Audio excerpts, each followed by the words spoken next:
Podcast Answer Man, episode number 267. Entertaining, educational, and encouraging content that makes a difference. This is GSPN.TV.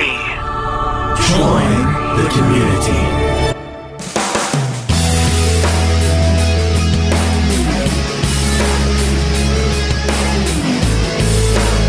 Well, hello, everybody, and welcome back to another episode of the Podcast Answer Man. My name is Cliff Ravenscraft, and this, my friends, is the podcast about podcasting, helping you take your show and everything else you do to the next level. It doesn't matter if you're a brand new podcaster, if you have been podcasting for many years, or you haven't quite yet gone to learnhowtopodcast.com to start that first episode. There's something we can all do to take our show to the next level. That's right, my friends, and today, to take things to a whole new level, I am going to just jump right into it. This week, I have a full 1 hour recorded panel discussion on why every blogger should be podcasting. That's right, more traffic, more engagement, more everything. For you bloggers out there who have not yet started a podcast, Pat Flynn, great personal friend of mine, I invited him to put together an amazing panel of bloggers who have turned into podcasters as well, and to talk about what benefits there are. In fact, he basically, I'll tell you what, it is Pat Flynn, it is Adam Baker from Man vs. Debt, Derek Halpern from Social Triggers, and Katie Davis from Brain Burps About Books. Amazing bloggers who have had amazing success with their podcast. They're going to talk about what obstacles they had in the beginning, what kept them, from, really getting some good forward momentum. How do you come up with content or topics for your podcast? They're going to talk about how to get guests to come onto your show. And basically, how do you get somebody who is listening via audio and they're nowhere near your website when they're listening? How do you get those people to take action? And of course, what are the benefits to those who have basically been blogging and then all of a sudden launched a podcast? What benefits have they seen? Great discussion, plus several Q&A bits at the end. Wonderful BlogWorld and New Media Expo talk. And for those of you guys who were not able to make it to BlogWorld, this is one of those sessions that I definitely wanted to share with you. Now, before I click play on this presentation, I have to tell you that there was a special way that Pat Flynn opened this, and I have to explain it to you. Otherwise, what you're about to hear, especially the laughter up front and the applause, will not make sense. So Pat gets up. I did the introduction for the session, and then he takes this bag and he has all these cue cards in there, like big, gigantic billboard kind of cardboard things, and he wrote words really big on them. And I don't know, maybe 20 different cue cards. And I'm going to read to you the words that were on these cue cards. And so the first card said hi. And then the second one said, as bloggers, and I'll tell you what, I'll just pause to indicate that there was a moment between cards. But this is what it said. And of course, you got to imagine these people are reading these cards. They're not hearing any inflection of voice or anything. But the first one says, it goes, hi, as bloggers, we love to write, but not everyone likes to read. And when we just write, we miss the opportunity to connect with people in a more powerful, influential, emotional, and impactful way with your voice.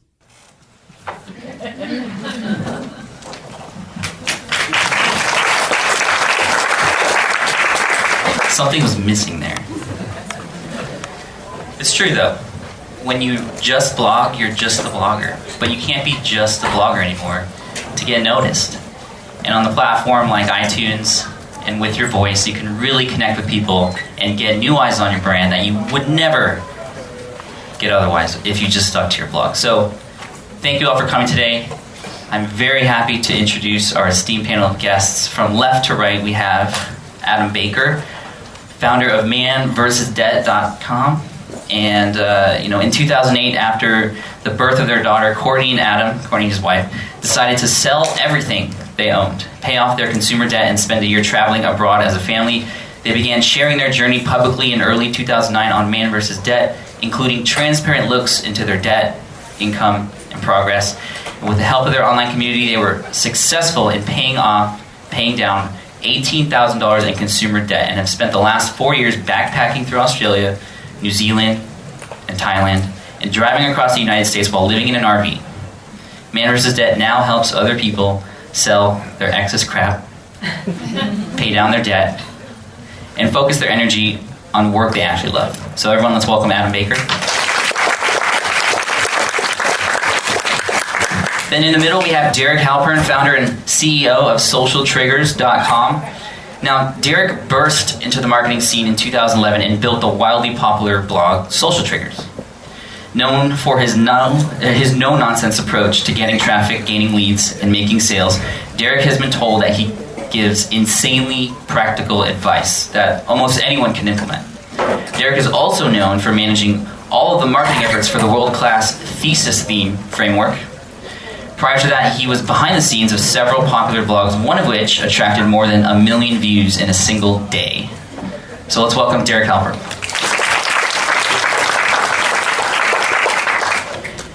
And last but not least, the beautiful Katie Davis, author, illustrator, podcast producer, and director of possibilities. I love that. I needed some title for this thing. And she blogs at katiedavis.com and Brain Burps about books. Katie Davis has written and illustrated 8 picture books and 1 novel for children, published by Simon Schuster, HarperCollins, and Harcourt. Is that correct? And 1 for adults, an ebook, How to Promote Your Children's Book, Tips, Tricks, and Secrets to Create a Bestseller. She appears monthly on the ABC affiliate show Good Morning Connecticut, recommending great books for kids. And Katie's weekly podcast, Brain Burps About Books, is all about the craft, marketing, and business of children's book industry. This week marks actually your 100th episode of your podcast. It actually ended up being next week. But congrats, and she has a special announcement in that one, which we might talk about later. So, welcome, Katie. Thank you, and of course, you know me, Cliff had an awesome introduction, thank you, and I'm Pat Flynn, so again, thank you, and our job here is I think you have the idea that you would like to start a podcast. We're going to work really hard to really convince you and help you take action and just get you really excited about what you're about to do. So first I want to ask the panel, and we'll start with Adam as he pours some water for himself. What do you enjoy about podcasting? So Adam, what do you enjoy about podcasting? What do I enjoy about podcasting? For me, podcasting is a chance to go deeper with the community that I have, as well as a chance to reach a new demographic of people. I was really surprised at the number of people that listen to podcasts that don't read my blog. So for me, I was using the analogy of my blog is a magnifying glass, so I'm able to show people a concept or build a relationship with them kind of on that level, go about that deep. And a podcast for me is a microscope. I'm going really deep with people. I'm in their head, talking to them when their headphones are on, and that's the same relationship I share with the podcasts that I listen to. I feel like I have a stronger connection than the blogs I read, so that's what I'm most excited about. You want to try this? Or you just going to yell? I think this works, right? So there are 3 reasons why I start a podcast. The first reason is I wanted to get people from iTunes on my website, just in case they weren't blog readers. I wanted to attract a new audience of people that weren't necessarily blog readers. The second reason is this is kind of a selfish reason, actually, is I wanted to be able to interview some of the top researchers about psychology, and that's who I feature on my podcast, is these psychology researchers from Harvard, Columbia. I wanted to be able to build a relationship with those people. And the final reason is I like the sound of my voice. Katie? Blunt honesty, I like it. Why did I want to start? Because I was interviewed on a podcast on Blog Talk Radio, and it was a really, really horrible, heinous interview. And I waited for 2 hours while all these other authors were being interviewed. And I decided I could do this. And then I thought about it for a year, and I thought I could really help people. And I love what it's done now for my brand, my entire business, my personal life. Again, I'm a writer, so all my friends are all over the country and I all over the world, and I don't get to see them enough. They're all upstairs at BEA right now, and I get to talk to them. But it's really grown into something else because, again, like you, I can talk to the top people in the industry, and it helps a lot of people. And I call that selfishly unselfish because I feel good helping other people, but I'm helping them, so it's unselfish, but I'm selfish because I like it. Great. And for me, it was the reason why I started a podcast. There was a number of different reasons. One, because it was a podcast that inspired me to get into the internet business, so I knew it was a great way to connect with people and get people to take action. But beyond that, it was kind of training for me. I was deathly afraid of the microphone when I started my podcast. And if you go back to episode 1, I actually have 39 episodes now. You can tell that there's a huge difference. And I just didn't worry about being perfect. I just went with it. And that's probably the first tip that we have for you. And we'll talk about the struggles that we've had later, but just go for it and try it. And over time, you start to get better and more comfortable. And now I'm doing public speaking, and I don't think I would do well at it if I had not started my podcast. And probably the biggest thing for me is the emails I get from people, not just people who are like, oh, I found you on iTunes. Like, that's how they found out about me and my brand. But it's the emails that are like, you went on a walk with me today. Or I took you on a plane ride with me today. Like, that's when someone says something like that, that's personal. They're plugging you into their head. There's no box that they can click out of or anything. They're listening to you, and there's nothing more powerful than that, except actually talking to people in person like we are right now. So let's talk about those struggles a little bit. I know a lot of us are kind of scared about potentially starting a podcast, and you know, it's not just a simple click of a button and you're off. There's a lot of things that go into it. So let's start from right to left. Katie, what are some struggles that you've encountered along the way, especially in the beginning? Some of the tech. And I did a women in podcasting panel yesterday, and I think that a lot of times that women are afraid of the tech. Just how do I turn the knobs? How do I get a good sound? And I think that's why there are a lot of people on Blog Talk Radio. And you know, no dissing that, but the sound, you don't have to worry about any of that. And I think that that's a big problem for a lot of people, and I think that was hard for me, and also learning how to upload them and how to do the feed and all that kind of stuff. And I figured it out, and with help from Cliff Ravenscraft, the podcast Answer Man, and also listening to various different podcasts and reading articles. So it's really easy. I encourage fear should not be part of it because you can totally learn it. Anybody can learn it. You can Google anything and learn it. There's no obstacles. Derek? My biggest struggle would have been the tech, but Pat Flynn here has sent me a picture of his mixer to show me what all the settings should be set to. So that was really. I got those from Cliff, so everything's gonna filter back down. Yeah, my picture. I have the same thing. I have arrows pointing, and I got it from Cliff. But then my main issue was really the production of the podcast, because every episode takes a lot of work, and you might think it's easy because all you have to do is talk into a mic and record yourself, but I found that when I did that without doing a lot of prep work, I would tend to ramble as opposed to being a lot more concise. And if I wanted listenership, I couldn't ramble about whatever it is I was talking about for 30 minutes, you know? So that was my issue. Strangely enough, when I got started podcasting, I also was a little scared of the tech side, and strangely enough, I hired a certain person to help me. And that was Cliff Ravenscraft. So this is not a promo. This is not a promo for Cliff, but it's honestly that if you look at the four of us on stage, Cliff Ravenscraft has helped us. So the key is to get help, whether it's a free resource or whether you pay for help like I did. I said this is an investment in my business, and I think this podcast will bring in. And so I put forth the money to get a good mic, a mixer, to get some consulting help. And now when I sit down in front of my desk and I have this little podcast arm and this mixer, I feel like, you know, I know what I'm doing. So I'm more confident in my podcast. But the number one problem I had was not tech.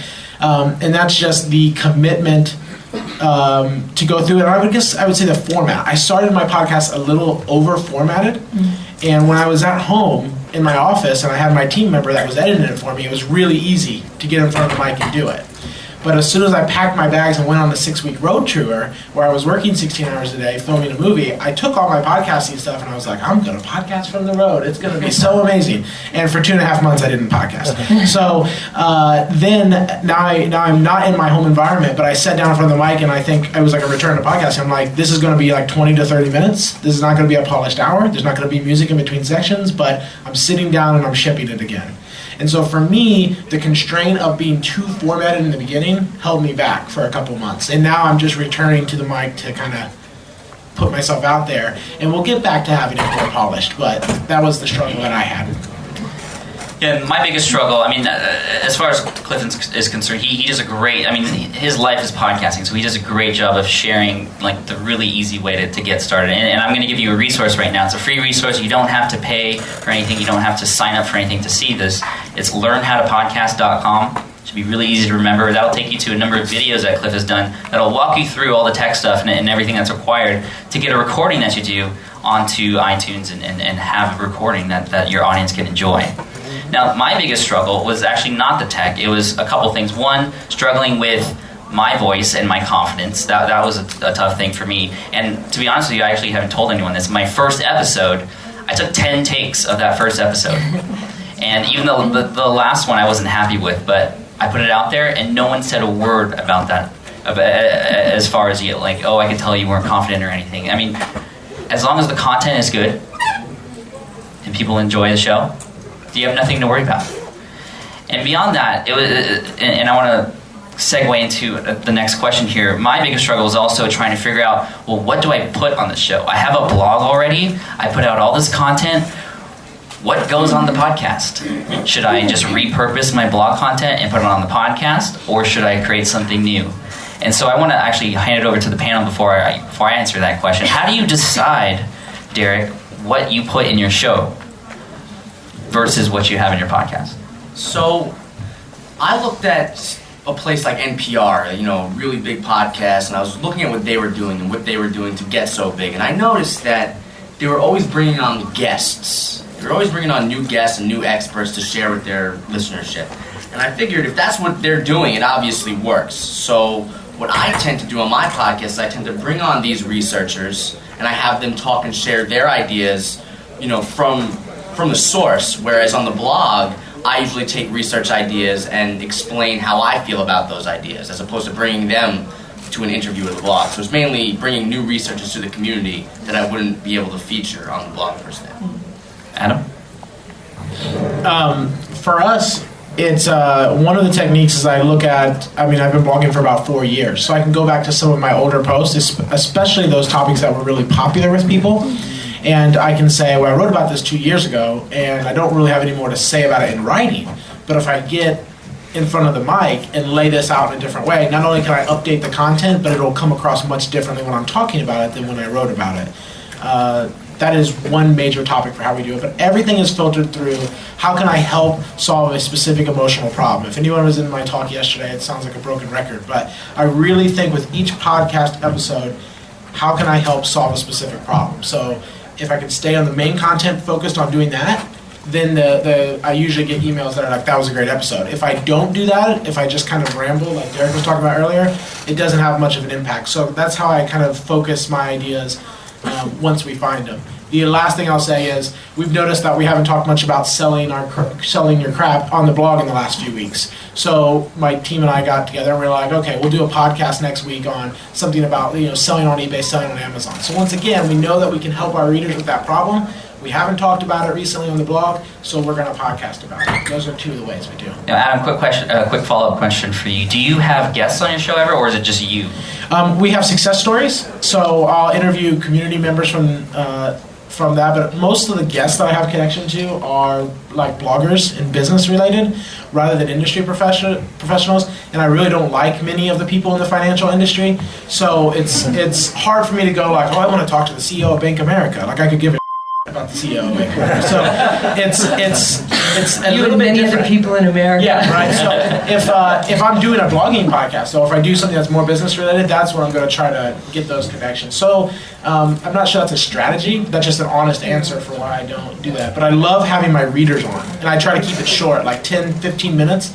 Talk to my readers about how they've just paid off debt or something. It's wildly popular, and I do that. Katie? I look at my output as a Venn diagram, you know those math things where the circles overlap? And the overlapping stuff is everything that I talk about all the time, like reciprocity, giving, writing, craft, all that stuff, how to market yourself and your books.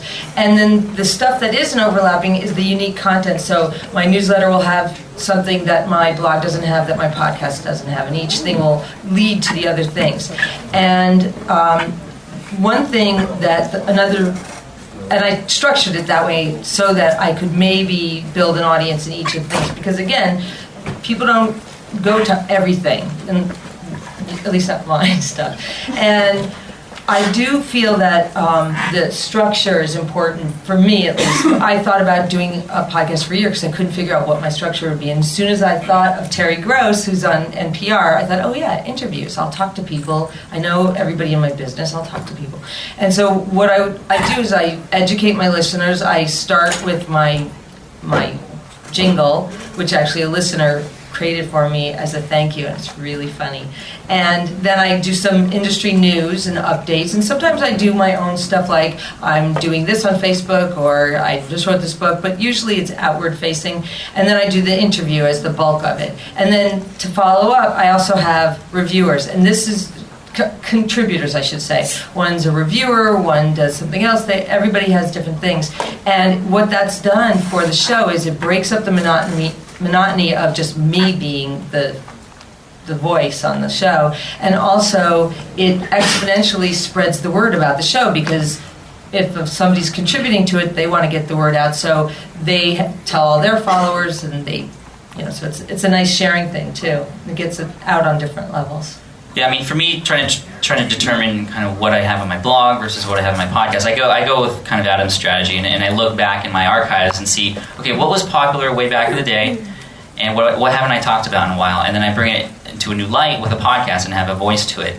Now, as far as having guests on, I have a show that's maybe 50% just me and 50% guests, and different people like different ones, and so I want to talk about guests really quick, because I think, especially from a beginner's point of view, it's probably going to be more comfortable, because all you have to do is ask the right questions. The content's going to be provided by the person who you're asking those questions to, so it's not so much of a struggle.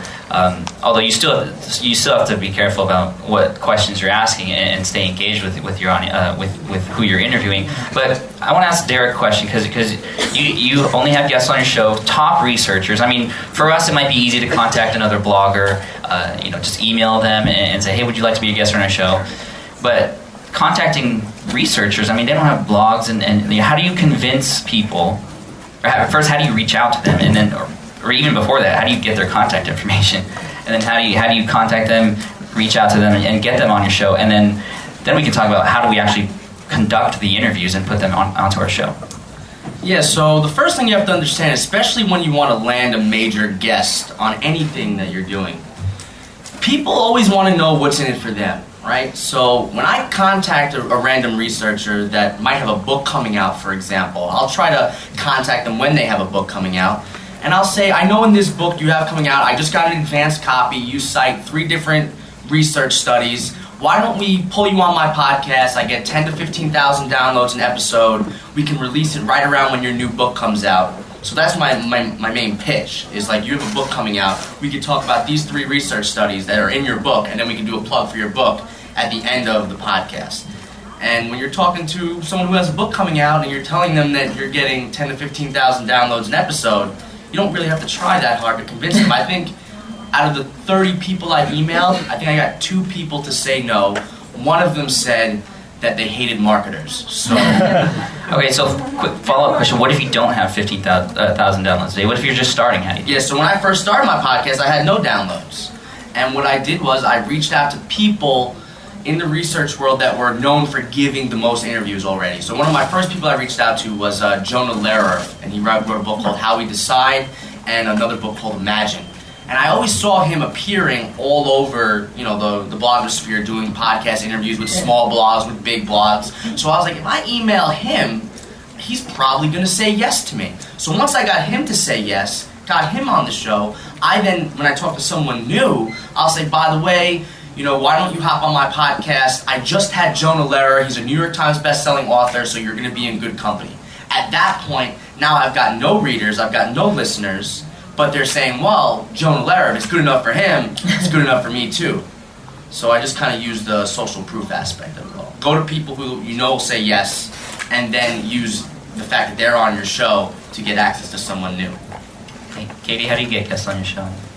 I also had Jonah Lehrer on my show because of the creativity aspect. And I guess a lot of the stuff that I've done has been newsworthy. When a book gets banned, I might interview. In fact, there was an author who was uninvited to a book festival because her young adult novel was incredibly edgy.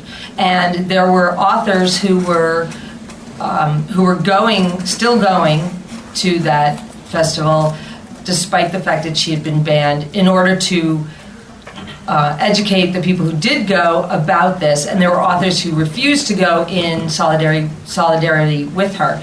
And I interviewed all three of those people, and that having a little bit of controversy on the show helped later. I'm a serious podcaster, I'm doing serious business. There are times that people think that my show is for children because it's about children's books, but it's about the industry. It's an industry show.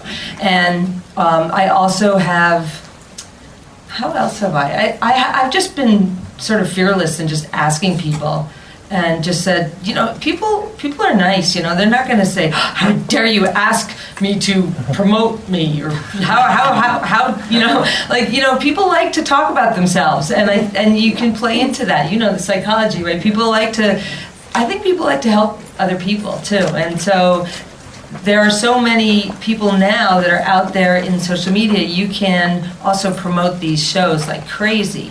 I also tell everybody that I do a show notes blog post in conjunction with the episode, and I link them in that. And so there's, again, the Venn diagram example.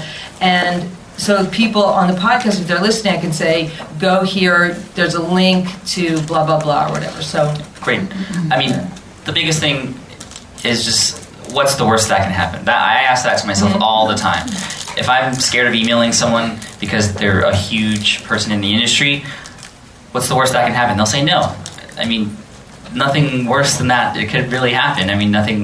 Your imagination plays tricks on you. It's always the bad, like something's going to catch on fire and then your pants will fall down or something. And Pat, don't you think a lot of people that we consider huge, that other people consider huge, they don't necessarily think, I'm huge, so I'm not going to say yes to that. I mean, there are people with egos, but still. I think most people are like...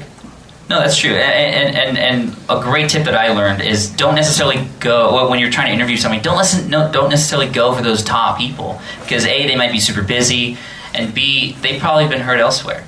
Go for the kind of lower level, like people who are almost at your level or maybe just above you. And what happens is you start to develop a relationship with them through the conversation that you have in your podcast. And that's very powerful. I've become great friends with people who I've had on my podcast who weren't really well known, who are now well known, and are sharing, now we're buddies and we're sharing each other's stuff. And, that's how it works. And those, I don't want to rank on like B and C listers, but you know what I'm talking about.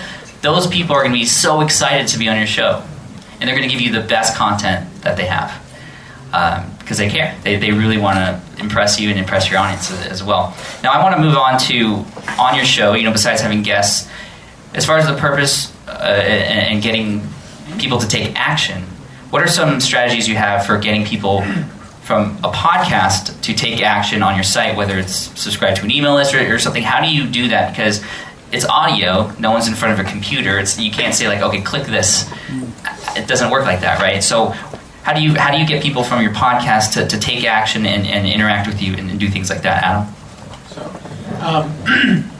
first of all, to get people on the email list and things, you'll want to talk to Derek. I don't really worry as much about that as I probably should as a marketer or as a business person.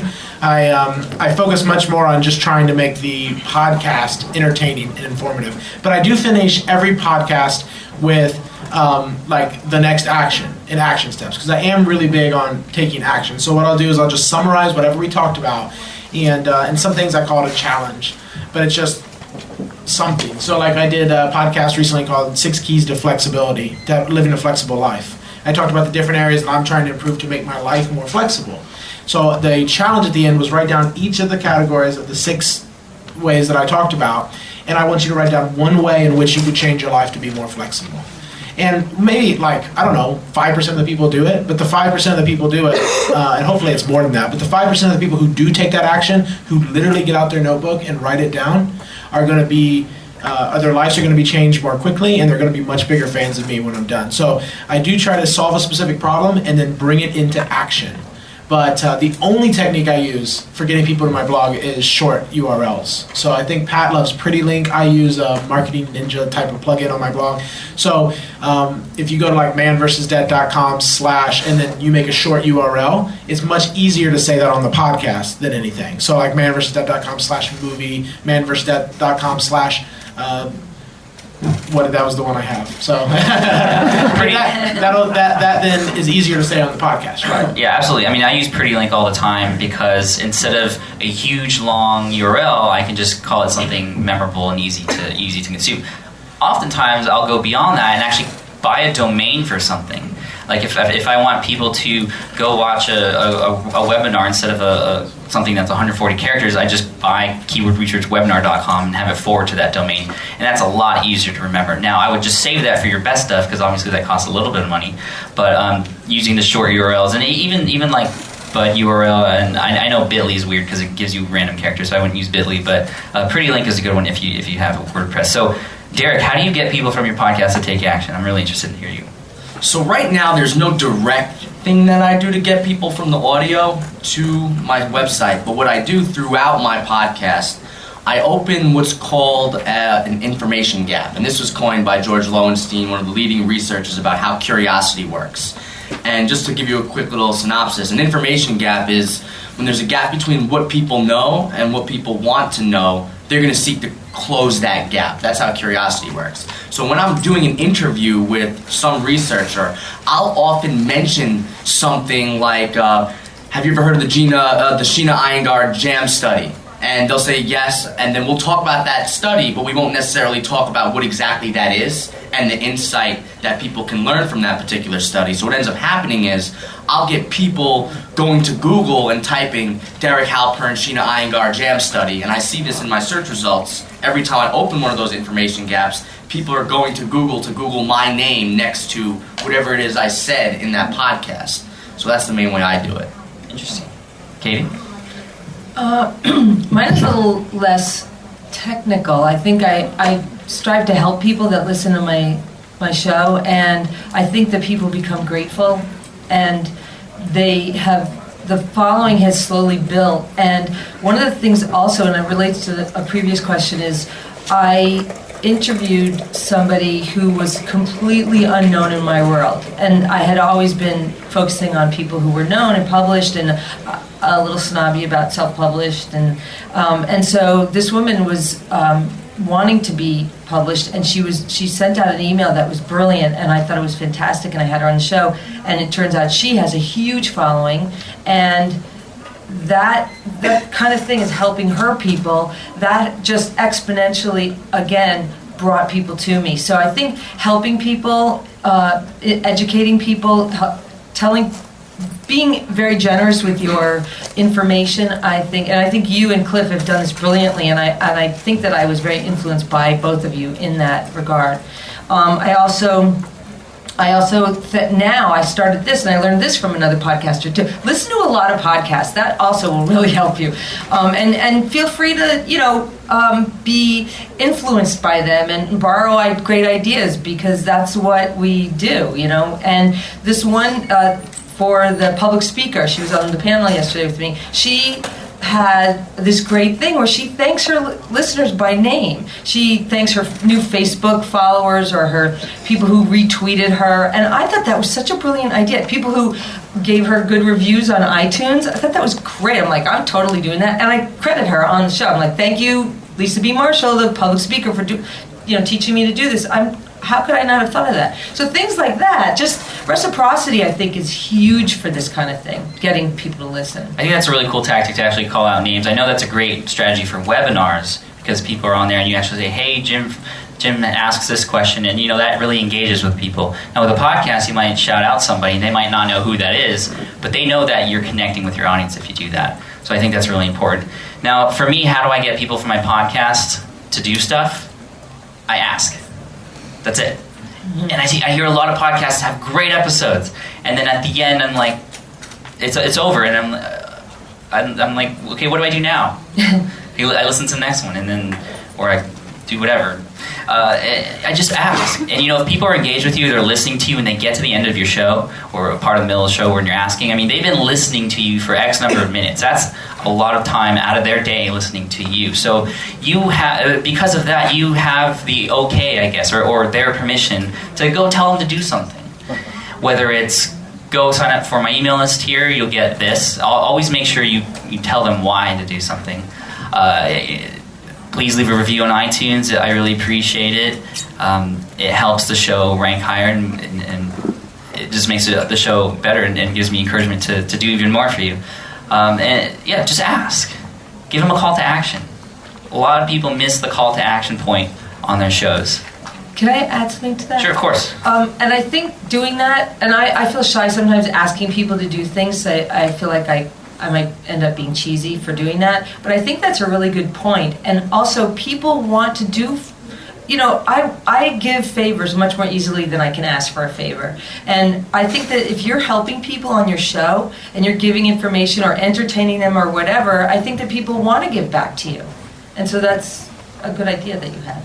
You've just talked into their brain for like 30 or 60 minutes. Like, that's the most captive audience almost you can possibly have, with the exception of a webinar, maybe. Right. But so you have them, they've just listened to you, they've committed 60 minutes of their time. All you do is ask them to do something small. And in droves, if they've finished it, they're usually going to do that. I mean, that's not a big request, right? And you were talking in the beginning about really connecting with people through your voice. And again, yesterday on the panel, somebody gave a stat about that people respond and connect with a listened voice much more readily and deeply than a written blog. And so that and there have been studies, and you were talking about the Marilyn Monroe lady. Sally Hobson, right. voice. Will you tell them what she did? And I talked about you yesterday because he was like, I just had a reaction. That was good. Sally Hobson wrote a book called Fascinate, where it's all about how to get people fascinated, which in terms really just get people to pay attention to you. And she used the Marilyn Monroe example where when Marilyn Monroe was talking or giving an interview, she'd actually lower her voice. I can't do it, but she'd actually lower her voice to a point where her voice would sound wet. And that was supposed to stimulate arousal in whoever was interviewing her. And when they actually tested this, they found that wet voice actually did get people aroused. And they figured out that's why people used to hang on every one of her words. And just think back to that famous, when she sang Happy Birthday, Mr. President, that's kind of an example of the wet voice. I'm not going to embarrass myself with the example of the wet voice right now. She on the podcast, she lowered her, I'm sorry, Pat, did I tell you? No, go, this is interesting. We're this is like a podcast episode with guests, you have interesting conversations and you don't know where it's going to go. But she lowered her voice, and I was like beating or something, and I went, I had a reaction, and it was really funny because you go, oh, I just had a reaction. I showed you in the cards in the beginning, you can get so much more emotion out of your voice than you can with text. Most of us, when we read blog posts, we skim or we breeze through it. When people are listening to your audio, they're not going to get the content unless they just listen to you in real time. Although some people speed it up half time just to save time, which is an interesting tip. I think that's the cheesiest thing in the world. Anyone who listens to audio at 1.5 to save 5 minutes, or watching movies on double speed, that's not really watching. So you got shit to do, put the movie away and go do this shit. To each their own. Now, I really want to get into the benefits. What's in it for us as podcasters? What happens when you do a podcast? What are some things that have happened to you in the panel here that we can share with the audience to get us really excited? I mean, I know I have a ton of stuff that's happened because of the podcast, but I'll save that for after. So, I mean, we can just go down the line again. Adam, what has happened as a result, big or small, because of you starting a podcast? Yeah, I would say it just been depth of connection with readers, number one. I don't know if I remember any particular stories, but I get really in-depth emails because of the industry that I'm in. Like I talk about personal finance and debt and being trapped in jobs you hate. So I get, you would imagine some of the 2,000, 3,000, 4,000 word emails I can get. And now I've noticed a lot more of those are stimulated by two things. My TEDx talk, which is a video with audio, obviously. It's the audio I think that really gets people. And my podcast. Meaning that I get much more response from those in terms of the depth of people struggling than I do from, I read your 24 tips to improve my finances post and here's 3,000 words. No, it's more when I talk on the podcast, they'll say like, I listened to this last night with my wife and we had this 2-hour discussion and here's the email of the discussion. And that's... is that a lie detector?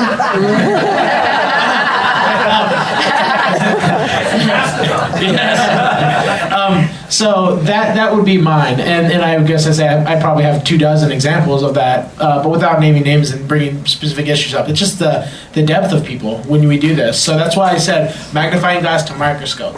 If you can run a business where you can get in and affect people deeply, podcasting is the way. I haven't yet figured out how to, syndicate my podcast to 5 billion people. But I figured out how to deeply change lives with the podcast in only 6 episodes or 7 episodes. So that's all you have? 6 or 7 episodes? Yeah. Really?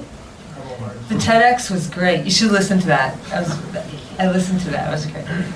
I look at it as a numbers game. If I'm getting 1,000 hits a day or 2,000 hits a day on my site, by adding a podcast, now I'm getting 500 downloads a day or 1,000 downloads a day. And the more people I'm interacting with, the more stuff I can sell them. So it's really just numbers at that point. What's happened to us? Is that what has happened to you as a result of doing your podcast? Oh God, where do I begin? I have become. I'm in a really small niche. Really small niche, and I have become very well known in that industry for this podcast, and I can pretty much. I love getting free books. I get a lot of free books because I do the reviews and I talk to the authors. But other than that, as like that kind of thing, for my business in general, I've gotten people asking to be my sponsor, so I'm now monetizing that way.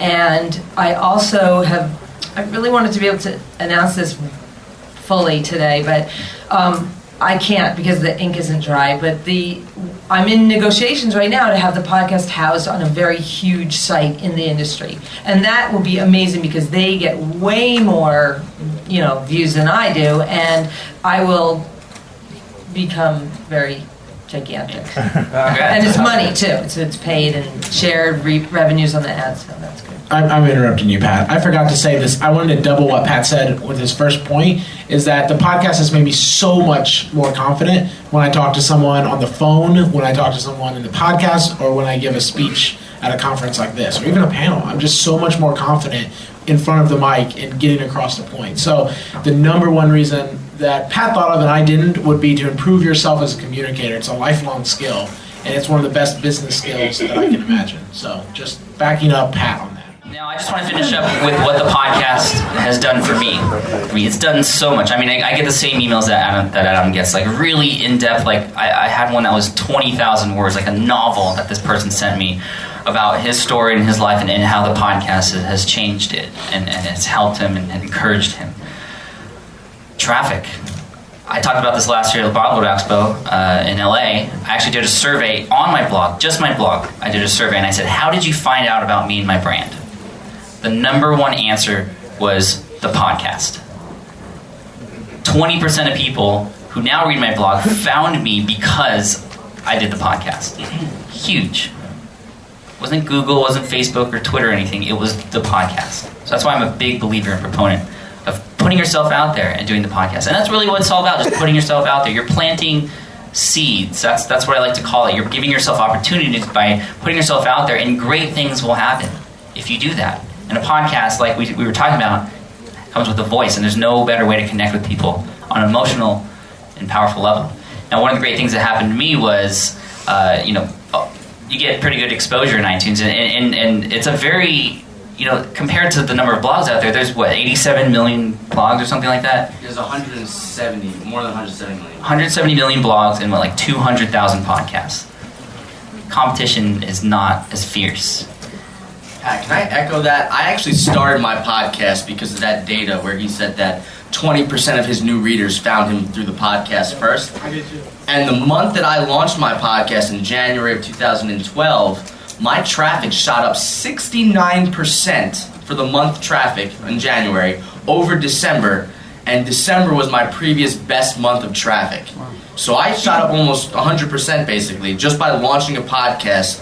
And I imagine that's because when you launch a new podcast, if you're doing a good job, you get put in that new and noteworthy section, and you're getting all this brand exposure to everybody who goes on into the podcast tab in iTunes. So I want to just echo that. I had that same experience. Thank you, Derek. And another thing that happened was, just because I was on there, some random Hollywood producer found my show, contacted me, wanted me to work with him on social media for this movie that was coming out. So I said, what the heck, let's do it. So I'm actually the director of web and social media for a movie that just came out last Friday. What movie? Independent movie called Crooked Arrows. It's a lacrosse movie, but I mean, that's not the point. The point is opportunities happen when you plant seeds like that. And the biggest thing for me, it's changed my life too. It's made me more confident in myself and my voice. It's made me understand that it's the relationships that you have with your audience that really matter. And I monetize. I do that.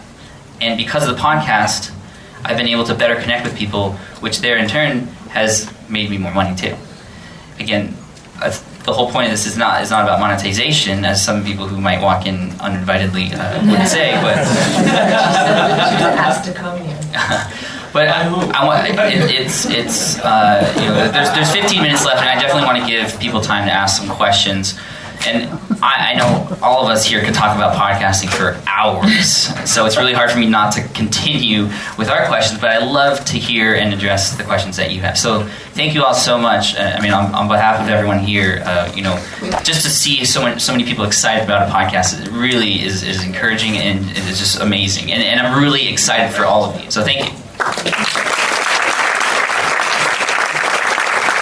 I will repeat the question so you don't have to go up there to the mic because there's kind of standing room only. So we'll have the first question here. Do you folks have a preference for the length of time you have your podcast, in other words, 15-minute segment, half-hour segment, hour segment, as far as delivering a message, or just sort of what works best for you?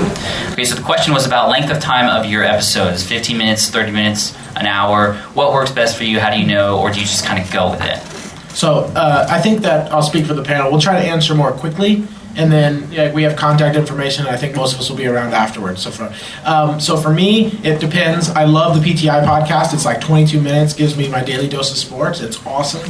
Other times I love hearing somebody walk down the street and ramble for an hour. So it really depends on what the issue you're talking about. I think my sweet spot is going to be about 30 to 45 minutes, which is pretty typical.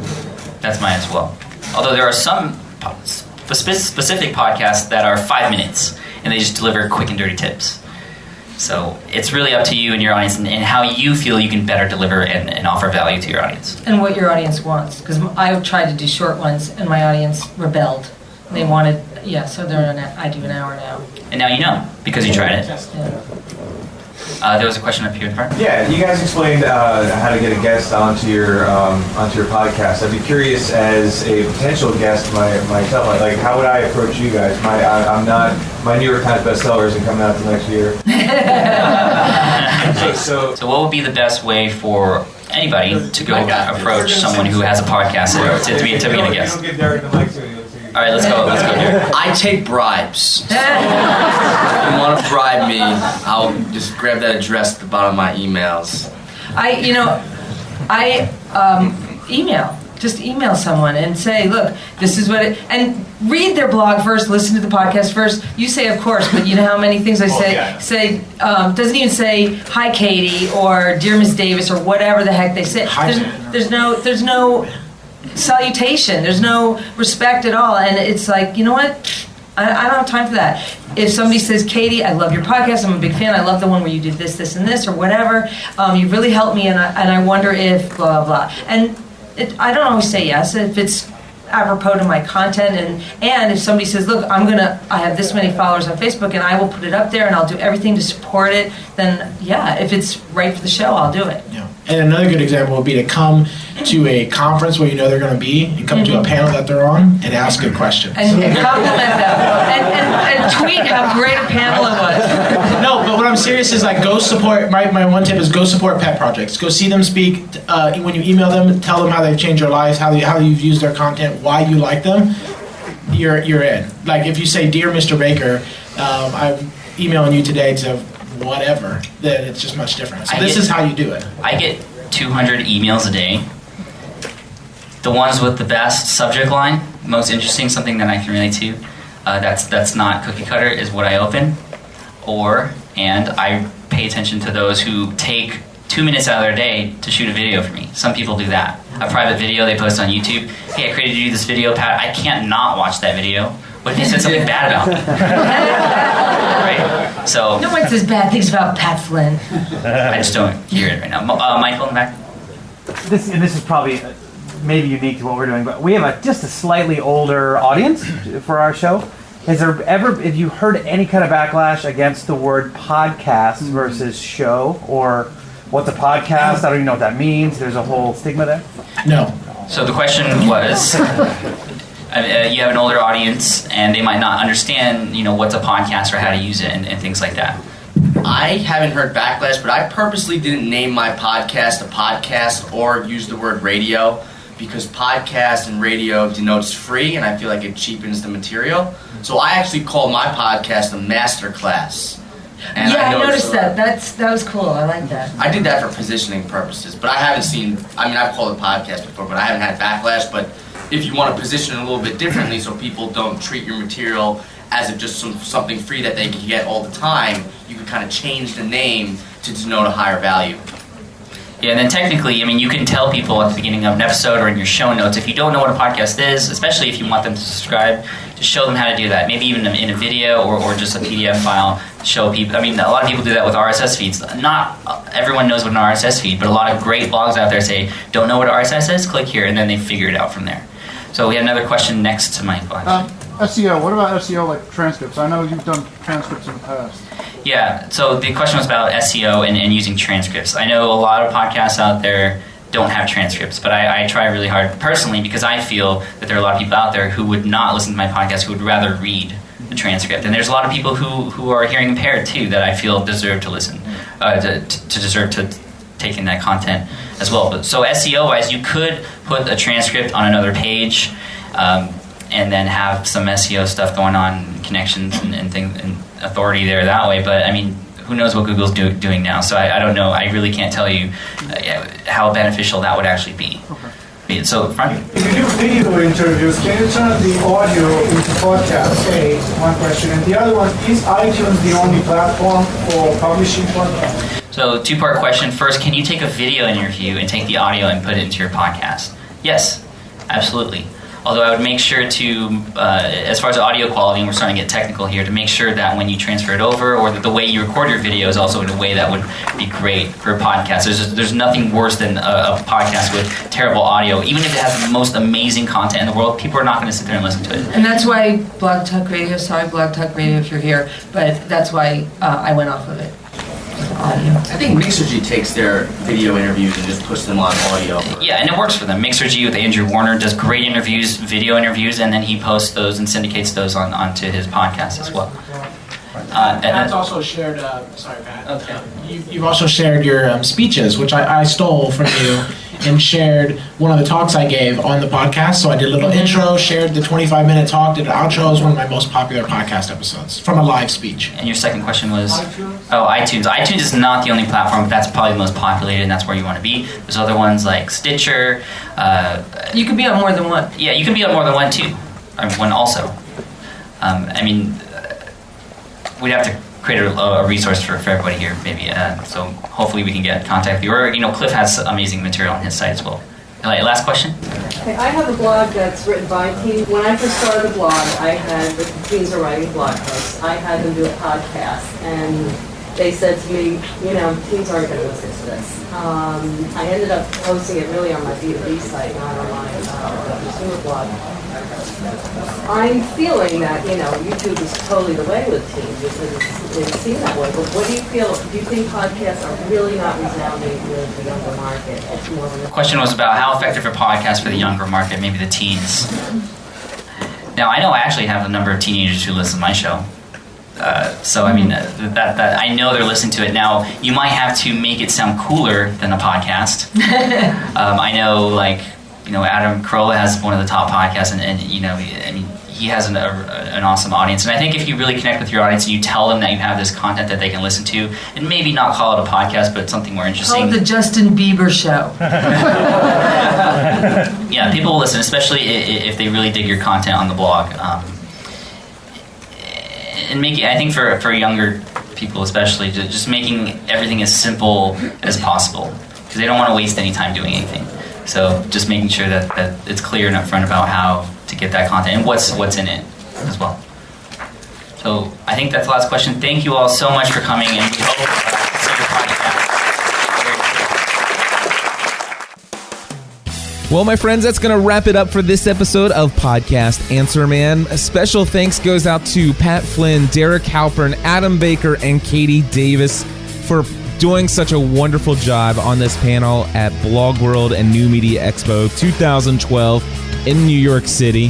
Folks, I am going to have links to all of their sites over at podcastanswerman.com/267. Real quickly, that last question there about the younger kids, the teenagers listening to the podcast. When my daughter was 8 years old, she launched a Hannah Montana fan podcast. This was several years ago. Had 80,000 subscribers. Also, we do quite a bit of a young adult literature for fan podcasts. We do the Twilight Saga fan podcast. You can find that at twilightsagapodcast.com. Also, the Hunger Games series, hungergamespodcast.com. Both of those shows has thousands of young podcast subscribers. So yes, those young people are out there subscribing to podcasts. Well, my friends, I hope that those of you here in the States had a wonderful, happy 4th of July celebration. And for the rest of you around the world, I hope that your summer is going well. Also, I guess maybe some of you are in the wintertime. Anyway, fun stuff here. I will be back again next week with more Podcast Answer Man. If you want to give me a call, you can do so at 859-795-4067. Again, 859-795-4067. And I do want to say thank you to Jontrepreneur.com. It's kind of like entrepreneur, but instead of the E, put a Jon in front of it. Anyway, the person behind Jontrepreneur.com used my Bluehost affiliate link. And as you guys know, if you use my Bluehost affiliate link, I receive a very generous commission from them. So thank you for doing that. And also, next week I'll be sure to give an update on those of you who have been out there putting iTunes reviews out there for the Podcast Answer Man. As you know, that helps me stay on top of the lists and the iTunes ratings and reviews and rankings up at the top of the list. I absolutely thank each and every one of you for writing a review in iTunes. If you want to do that, go over to podcastanswerman.com and just look in the show notes for podcastanswerman.com/267. There's a thing on there that says, click here to rate and review Podcast Answer Man. That'd be awesome. Guys, God bless you all. Again, I'll be back next week. Until then, I encourage you to take everything you do to the next level.